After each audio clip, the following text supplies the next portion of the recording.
Hello বন্ধুরা, আপনারা সবাই কেমন আছেন? আমি ভালো আছি। এই দেখুন, আজকে একটা ভিডিও একটু অন্যরকম। এই দেখুন, মা কিন্তু মাটির উনুন তৈরি করছে।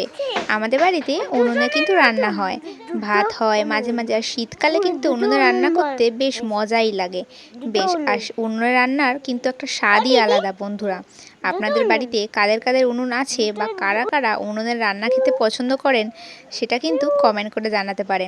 মা কিন্তু আমাদের বাড়ির জন্যই উনুনটি তৈরি করছে। এই দেখুন কি সুন্দর করে তৈরি করছে না? এবং মা কিন্তু এই মায়ের এই হাতের কাজগুলো মা কিন্তু খুব সুন্দর পারে। মায়ের যে উনুন তৈরি করা, এছাড়াও মায়ের অনেক ধরনের হাতের কাজ আছে।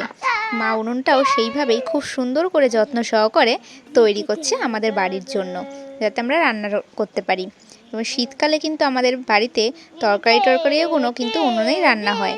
গরমকালে সেরকম একটা হয় না, কিন্তু শীতকালে কিন্তু হয়। তো উনুনে মাংস রান্না বা উনুনে কোনো কিছু রান্না করলে সেই রান্নার কিন্তু একটা আলাদাই স্বাদ হয় বন্ধুরা। এই দেখুন, আমাদের উনুন কিন্তু একদম কমপ্লিট। মা এই দেখো আর একটা উনুন বানিয়েছে, এটা কিন্তু বালতির মধ্যে দিয়ে। এটা বালতির মধ্যে উনুন বানিয়েছে। আর এটা আপনারা ঘরে তোলা পড়াও করতে পারবেন এরকম সুবিধার জন্য। তো বাই বাই বন্ধুরা, ভিডিওটি ভালো লাগলে লাইক কমেন্ট শেয়ার করে দেবেন।